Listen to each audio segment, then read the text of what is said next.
Hello and welcome into HTF Bets. My name is Andrew Gregg, and on today's show, we're doing our very own version of Shark Tank, going over Ben's fantasy picks and finishing off with our surefire picks of the week that are actually good now. So don't go anywhere because HTF Bets starts right after this.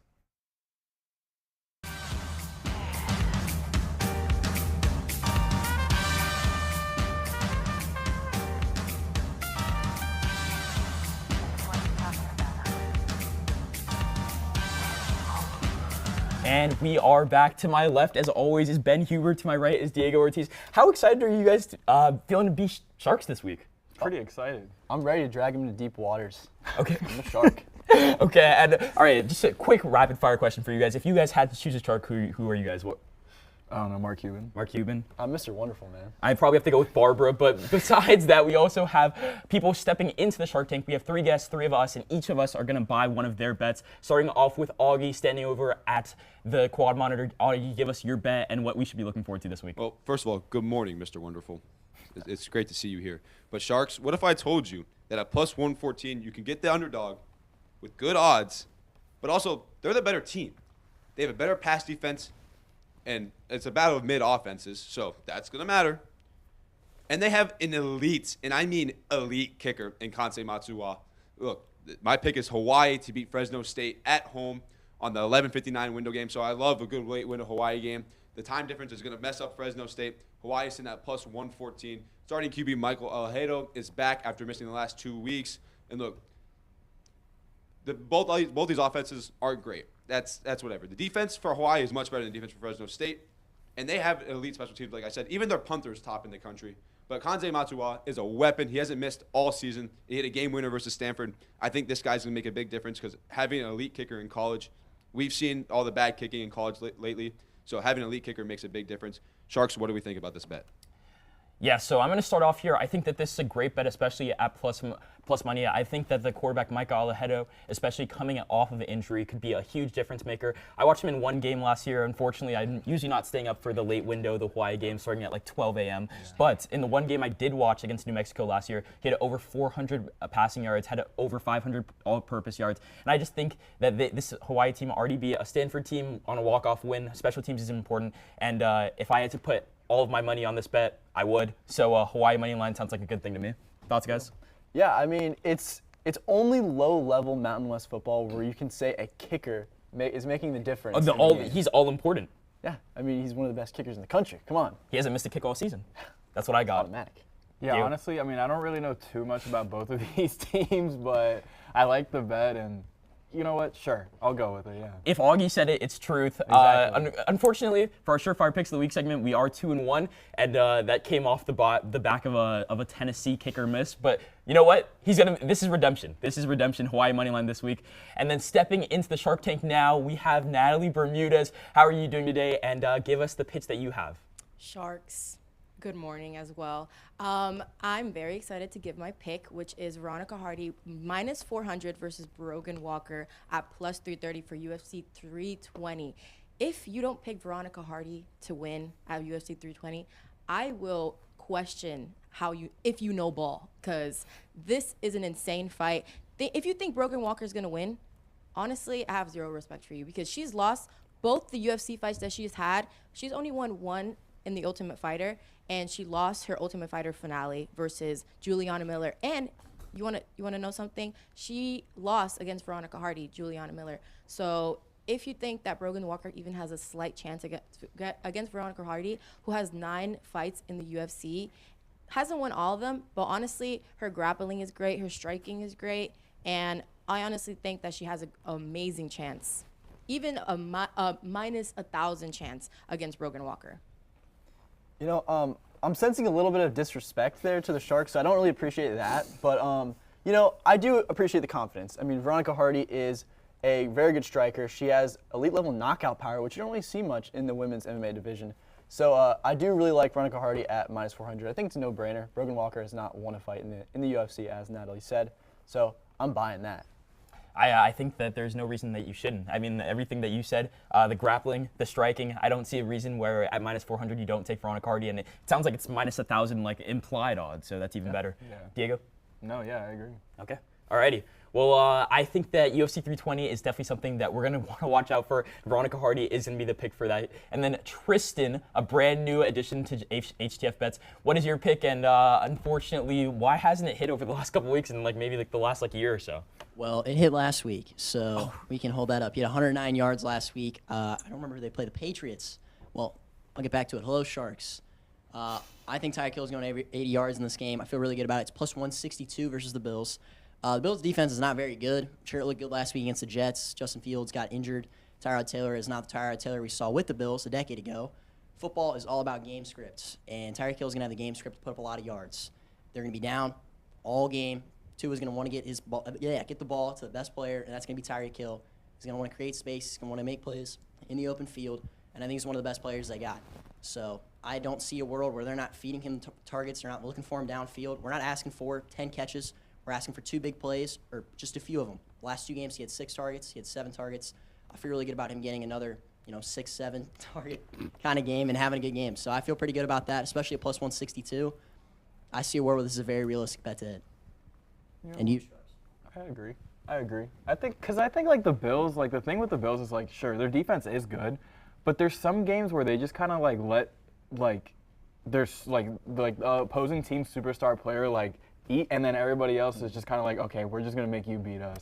So honestly, I think Tyreek Hill is gonna have a pretty good game. Give us some hope, Diego. As Dolphins fans sitting right beside you, it feels like we were just slammed. You said, I agree. What do you mean? Buy the bet, Diego. Give us some confidence, please. Sure, I'll buy the bet. I appreciate Come on, that. you're a multimillionaire. Let's buy the bet. Okay. Yeah, well, I personally agree. Before this last week, Tyreek Hill's stock was very low for a lot of different reasons. I feel like he's got a lot going on with this Dolphins organization. But, I mean, at 80-plus yards, he's Tua's favorite target. It may be him and Jalen Waddle. And just in general, I think that Tyreek Hill is one of the best receivers in the NFL still. He still has that speed, maybe not as elite as it used to be, but he's their number 1 target. If he gets 6 or 7 targets, I think that he should be able to get 80-plus yards. I don't know. I don't think I can ride with this. I don't think I can buy it. But it's because I think Tyreek Hill has his AB moment. He strips. He's going. This is the game. This is the game. Oh my Prime gosh. time. He's waving goodbye to the fans in Buffalo. What are the odds on that? Plus 3,000? Maybe lower. We're not going to call sheet for that. Yeah, right. I think this is the game. I think this is it. This is the last straw. We get blown out. We're not even covering the spread this game, and I think Tyreek Hill is gonna say his goodbye. Tristan, he gets traded after this game. I think so. I think Mike McDaniel gets fired. I think we clean house. Oh my gosh. After this game, it's week 3. I don't care. Tristan, I want to put you back to you. How do you feel about everything that we're saying about your bet? I feel like this is the one that we've taken the most stock into, and a couple people at the desk aren't too fond of it, I guess. I believe I saw on call sheet it was plus 25,000 for him to pull an AB. So we'll see what that happens with that. I don't think it's going to happen. I think Mike McDaniel's aware that he's got a lot of fire on him. People aren't really liking him, and I think he's going to get a lot of design targets to a guy like Tyreek Hill. Your star receiver's angry. He's going to want targets. It's like last year, I don't know if you remember when A.J. Brown had a few dud weeks back to back to back, and Nick Sirianni made sure to get him the ball, and after that, he stopped complaining. So I think it's going to be a similar situation to that. I think Tyreek is going to get a lot of touches, and if he has a bad game, then I don't think he has any right to strip, but he might.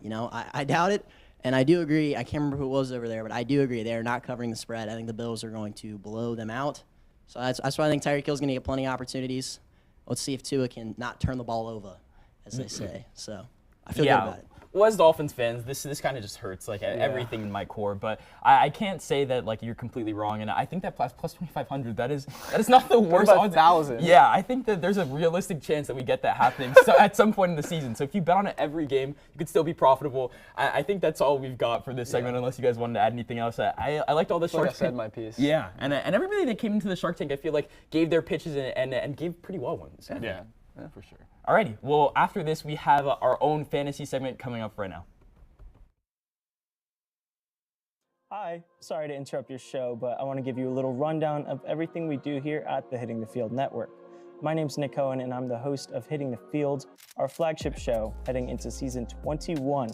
Live streaming every Monday at 2 p.m. Eastern, we talk about anything and everything sports. Tuesdays, we have season 3 of Girls Got Game. Hosts Katie Sue Christensen and Mia Flores discuss all the biggest topics in women's sports.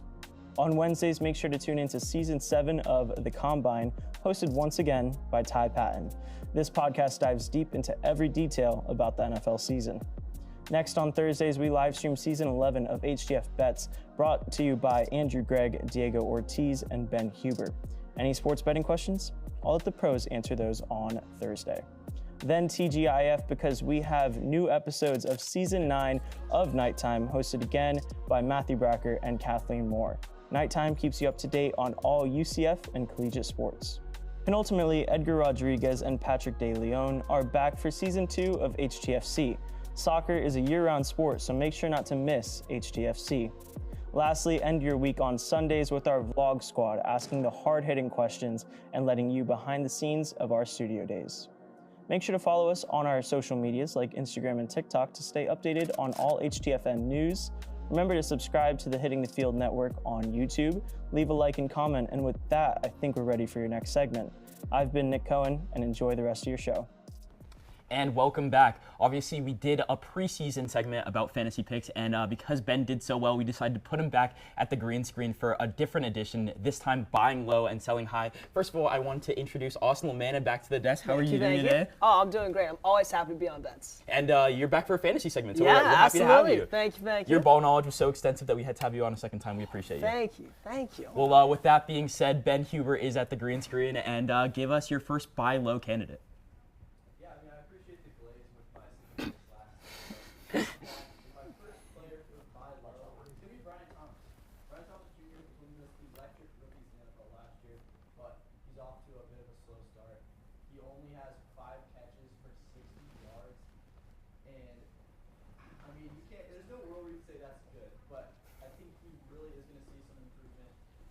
Liam Cohen said he did have a wrist injury last game. I don't know if I really buy that, but I think if that is the case, he's going to come back, he's going to be healthy, and he's going to be a lot better as the season goes on. He was amazing last year, so I really like that as a buy low candidate. I think a lot of people are looking to move off of him.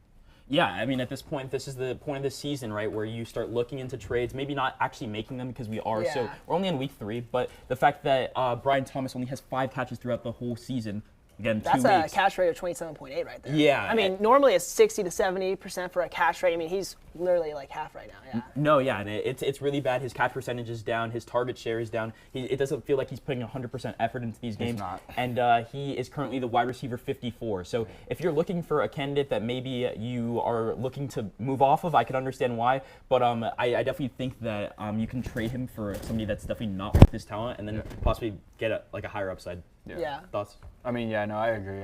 It's kind of disappointing. I mean, he was so good last year. He was like near the top of the league in receiving yards, and right now it just kind of feels like he's checked out. And also like the Jaguars too, off to a pretty slow start. They probably should have won that game against Cincinnati. It kind of feels like, you know, that whole team is kind of checked out. Yeah. Yeah, and there were like specific plays that we saw last week where he literally was like not showing like any effort and like Yeah. not running the route properly. And or, I like, get the wrist injury and everything, but like that hasn't even been official. No one's really even talked about it. I It's think like that's more of one of those ones that you put on the injury report just to say that like Yeah. there was an injury rather than. and no one's talking about it, so it's like, yeah. Yeah, but that is to say that we do think that buying low on him could be beneficial for your team, especially because he does have the upside of maybe a top 5, top 10 Yeah. receiver in the league. So I definitely like him as a buy low candidate. If he doesn't work out for you, hopefully that you didn't throw away too much. to get Yeah. him. Moving on, we have your first sell high candidate. Who is it, Ben? I got the Cowboys running back Javonte Williams. He's off to an absolute heater, and he seemed to like revive his career in Dallas, but I think it's a little bit short-lived. We kind of see these Dallas running backs just get a lot of volume because there's nobody else really in the backfield. He's averaging 23 points in the first 2 games, and he's scored 3 times. I just don't think the touchdowns are going to be I don't think he'll be able to maintain those touchdowns over the course of the season. And I'm expecting Jaden Blue, the rookie, when he comes back, he'll take some of the receiving work, which Javonte Williams is getting a lot of now. But I don't expect him to completely fall off. I'll expect him to put up similar numbers that Rico Dowdle did last year, which he was pretty serviceable as like a low-tier flex, mid-tier flex. So if you do move on from him, make sure to definitely get your value and don't give him up for absolutely nothing. Yeah, no, I feel the exact same way. I think Javonte Williams is definitely a guy where you look at him, you weren't expecting much coming into the season. Maybe he was a 10th, 9th, 10th rounder, and he's performing like he's the Yeah. RB3 on the season right now. He's Yeah. one of the best running backs so far. But how long will that keep up? Especially because they drafted another running back as And he only Ben has a 1-year mentioned. contract too. Yeah, exactly. So I think that there's a lot of factors that play into it. He scored 3 touchdowns in the first 2 weeks, so that always helps. 6 points for a touchdown, and then obviously whatever receiving yards or rushing yards that go into that. So I don't expect this consistency to keep up, and there's definitely some people that are looking for a running back, especially like running back 2 to kind of secure their team, that are probably going to buy high on him. So I think that selling high on him and getting as much as you can from him would be best. Yeah, no, I agree. I mean, Williams is a good player, though. I mean, he's a good power running back. I mean, it's just going to be kind of tough because, like, he got also 33 carries last week. Yep. Like, I mean, is that really sustainable? Like, I don't think so. I don't know. Yeah, I kind of agree with Ben. Yeah, I mean, I'm a huge optimist. Don't get me wrong. I love the underdog story, and I would love for him to do great. But I mean, I just don't see him being able to maintain it. No. I mean, I would be very happy if I was wrong, though. I mean, I would love to be wrong. Yeah, for sure. I mean, in the first game, he scored 2 touchdowns, and in this last game, it was essentially a shootout Yeah. between the Giants and the Cowboys, where like everybody was scoring and everybody had a high like point Yeah. rate. So I don't think that this can keep up, and then like I just don't think that it's Yeah, sustainable. I'd love to be wrong, though. I'd love to be wrong. Don't get me wrong. Yeah, but if you had to sell high, we definitely would. And moving back into a buy low candidate, who do you have for us now, Ben? Yeah, for my next buy low candidate, it's going to be Drake London. I was really high on Drake London coming into the season, and so far he's really disappointed me, honestly. He's been better than Brian Thomas, but averaging under 10 points a game is not what you want from your second-round pick.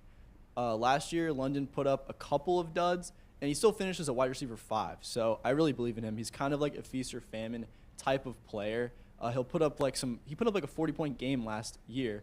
So I think if he has a couple of those, he can still finish really highly. He received 15 targets in week 1, so his target share is very good. They're giving the ball to Kyle Pitts a lot, which I don't understand why. But if the Atlanta offense can overcome their red zone struggles, I could see London still finishing around the same mark as did last year. Nothing has really changed with his volume. He just needs to get in the end zone. Yeah, I mean, for this pick specifically, he's had almost 20 targets in the first 2 games, so it's not like it's a lack of production. And I think that at some point, Michael Penix and him are going to like officially click, and he'll be one of the guys that you really want to have on your team by the end of the season. So I definitely agree with buying low on him. He's only the wide receiver 49 in PPR leagues, which is so low relative to where he was drafted. But I think that's one of those things where in the beginning of the season, some people have off games, and then their wide receiver ranking is significantly lower than it should be. If he has a couple good games, this shoots right back up, and I think that Drake London and Michael Penix will get on the same page, and they'll be fine. So buying low on him is definitely something that you could do, especially for like a low running back 2 flex position. I think that people are willing to move off of him because Plus, he's also been there for 4 years already. Yeah. exactly, and that shows the continuity in the team with him. But like Michael Penix it's the first year of him officially starting, at least from week 1. Yeah. So I think that as soon as they gain the rapport, they'll be fine together. Yeah, I agree. I think like it's just a matter of time for him to really get things going this season. So yeah. Yeah, and I think this is a situation where like it's not as drastic as Brian Thomas Jr. Like he genuinely looks like he's giving up on plays. Drake London is making all the right plays. It's just that he's not like some of those catches aren't happening for him. So I think he'll be fine in the long run. Yeah, I agree. I mean, yeah, I'd say so. And then finally, Ben, give us your last sell high pick of the week. Yeah, for my last sell high, I got Deebo Samuel. Honestly, it's a bit of a shock. Deebo's production in 2025 is honestly coming at the expense of Terry McLaurin. In the first 2 weeks, he's had lots of plays designed for him, and he's taken all the work in the screen game and the short passes really in general. We see a lot of times when players hold out in the offseason, it takes a bit to get going, and I think that's what's happening with Scary Terry. I think when he turns it on, Deebo will see a lot less volume, and he'll take a bit of a step back. Like I said with Javonte, I don't think Deebo will be bad, but I just think his value will only be going down as the season goes on. So I just don't see him having any more value than he has right now, so I think you should move off of him.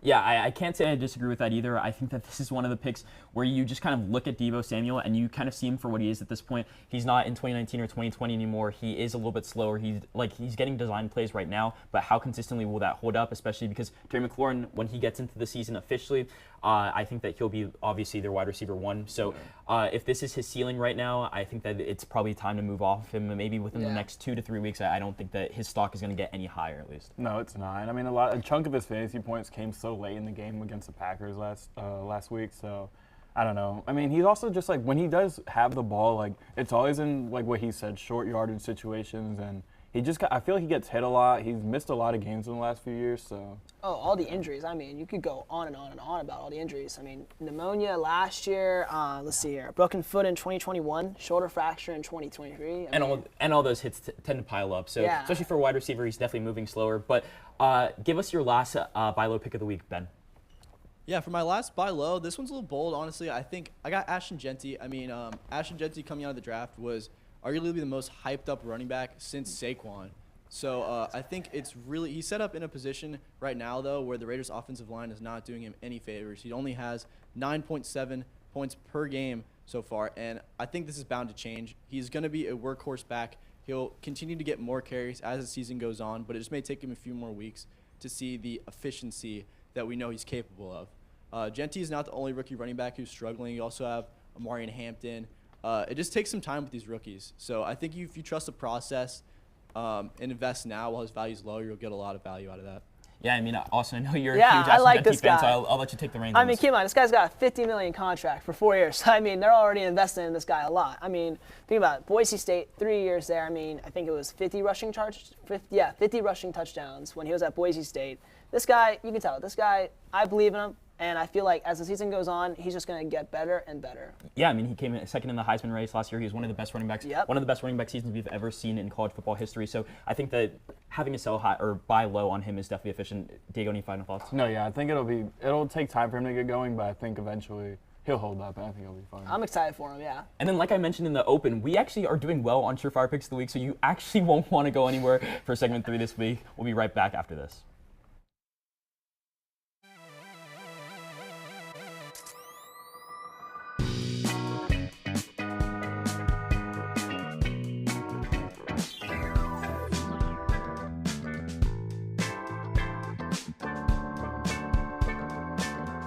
You never got me anything for my birthday. I don't even know what that is. I thought birthdays were every 100 years like the Kids' Choice Awards. What? Ah, finally, he's here, man. He's always late. Who? Marcus?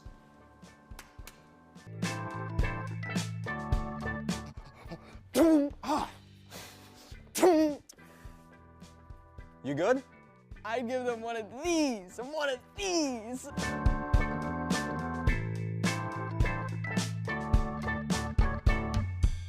Behind every on-screen moment is a whole team of engineers and technologists. And you can be a part of such a team through SMPTE at UCF. You'll join a team of students just like you who are ready to innovate the future of TV and film. With SMPTE at UCF, you'll be able to connect with local industry pros, learn about new technology in the industry, as well as get backstage experience that really matters. Join SMPTE for a backstage pass to all of this. We meet every last Monday of the month for our general body meetings. There we discuss how new technology is being used to create new media, and we get to highlight local professionals and their specialties. On top of that, we have some site visits planned, so tune into our social media to be notified of when those will happen. So if you're ready to pull back the curtain and find out what really happens behind the scenes, join SMPTE at UCF.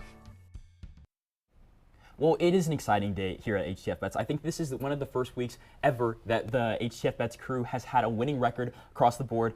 We went 2-1 last week. Augie came in and filled in for Ben. He had an amazing pick, and a pick that should have won, quite frankly, but the Tennessee kicker was not informed of that. So unfortunately, we settled for a 2-1 record. Both me and Diego hit last week. How are you feeling, Diego?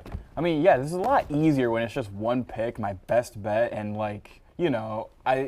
it's just a lot easier, and I feel good. I feel like last semester, I feel like I didn't know ball because I was getting all these picks wrong with these crazy 3-leg parlays. But now that I can just pick the game that I want, yeah, a lot easier. Coming into a season where you just know that you just have to give your best stuff every single week, I feel like it makes it a lot easier. And Ben, for first time ever doing a certified pick of the week, how are you feeling? I'm feeling pretty good, honestly. I'm pretty confident in my pick. Well, let's get straight into them. First, we'll start off with the winner to my right. Diego, what's your pick for the week? So my pick for the week is going to be Broncos at Chargers. I got the Chargers -2.5 at home right now, sitting at -115. Look, the Broncos have been kind of underwhelming these first 2 weeks. Obviously, we saw them they won against Tennessee week 1, but obviously it was not a little underwhelming. And then week 2, they should have had that game against the Colts, and then obviously that penalty, the leverage penalty, Here you go. Yeah, that kind of allowed the Colts to get a lot easier of a field goal, and they ended up winning. And I think the Broncos, I don't know. They're just kind of inconsistent on offense right now. Bo Nix was really bad in week 1, in my opinion. Then week 2, he turned it up a little bit, but kind of sold that game there at the end. They couldn't really get the ball moving as much against Indianapolis in the fourth quarter. So yeah, and then the Chargers, on their end, like they look really good on all 3 phases. Herbert is playing like a really good stretch of football, like arguably his best stretch of football his career so far. He's finding all of his targets. Hampton is going to have to get going. That running game is going to have to get going, but maybe this is a week where they do get going. I mean, they're 2-0. They've got everything ahead of them. And then defensively, they look solid too. We saw somebody got hurt, right? Khalil Mack. Khalil Mack did get hurt, so we'll see how that goes. But yeah, I like the Chargers. Yeah, I mean, I think that especially because of the fact that they are at home, they're not playing at Mile High. This has a lot to do with it. Minus 2.5, they just literally have to win by a field goal. I personally really like the pick. The Broncos' offense, like he mentioned, has been sputtering over the first 2 weeks, especially in Game 1. I really didn't like the way Bo Nix played. You mentioned it. He ramped it up in Game 2. But also on defense, this was the best defense in the league last year. And then Pat Surtain is getting beat on crossing routes. He allowed like 100 yards last week. Indiana Jones is like slicing and dicing their defense. Exactly. So I think Chargers minus 2.5 is a good pick. And then moving into mine, it's a little bit of a homer pick. Miami minus 6.5 at minus 135. I just think that the Miami Hurricanes are better than the Florida Gators this year, and well over a touchdown better than the Hurricanes. I bought the line down to 6.5. It started at 7.5. I just like the fact that if there's any like late game shenanigans, it doesn't matter that it's a touch. Like I think that they'll win by a touchdown is essentially what I'm trying to say. Carson Beck is one of the best quarterbacks in all of college football. Malachi Toney, I stressed it on nighttime. I think Malachi Toney is going to be one of the best Miami Hurricanes receivers ever. CJ Daniels had one of the best catches I've ever seen in my life. Just in general, that offense looks good. Ruben Bain on defense. The offensive line has a first-round pick on it. So I just in general think the Miami Hurricanes are better, and it's at Hard Rock this year. They won convincingly last year. Give me the Miami Hurricanes minus 6.5. Thoughts? Yeah. I mean, I definitely like that. I mean, the Hurricanes look amazing this year. Carson Beck is beating the chopped allegations. I just love the Hurricanes, man. I mean, the Florida Gators are horrible. Yeah. They have been playing so bad. They lose to South Florida, who Miami blew out. And I just don't see a world where Florida Gators even cover this. And also doesn't help that Lagway is throwing 5 interceptions in a game. What is that? Yeah, if we're going to talk about contrasting quarterback play over the first 2 weeks, man, that was atrocious against LSU because they genuinely had a chance to go into. They only lost by 10 and their quarterback threw 5 interceptions, one of them being a pick 6. That's unacceptable. Unacceptable. Tell him, Diego. Tell him. This is the Shark Tank energy we need. Yeah, but I like the hype around this, and also, dude, I think that the Miami defense maybe isn't quite as good as the LSU defense, but I think we can force DJ Lagway into some bad decisions. Yeah, they definitely can. Given the fact that he was just throwing to the LSU defense last week, I think that there's a lot of opportunity to be had here. I think 6.5 is a good enough spread where you just like Miami in this spot, especially coming off of a week where they blew out USF. They had the FCS win, and then they also beat Notre Dame this season. So Miami minus 6.5 is the pick here. Ben, give us your first ever surefire pick of the week. First ever surefire pick of the week. I did have to change mine, so the graphic is wrong. But James Cook, anytime touchdown scorer at minus 150. I mean, James Cook has been lights out this season, and I think it's going to be no different against the Dolphins. They're going to have to run the ball a lot, and I think they're just going to feed James Cook. I think you can bet on his rushing attempts, his rushing yards, but I think he definitely gets in the end zone, whether it be through a screen pass or a run on the goal bust out. But I think James Cook is going to find his way into the end zone once, definitely, maybe even twice. So I do love James Cook anytime touchdown scorer sitting at minus 150. I mean, I don't think you can go wrong with it at this point. James Cook is like he's been one of the most explosive backs in the league since last year. And just in general, you look at James Cook, he can get, like you said, he can get it done receiving the ball, he can get it done rushing the ball. He had a couple explosive rushes in the Jets game and also the Ravens game, and then he also had a couple catches for a good amount of yards. So I don't think that there's any way you go wrong with this bet, and I personally really like it. Yep. Diego, as someone who's never seen a 3-0, and me personally as well, what are the odds that this week is the week we do it?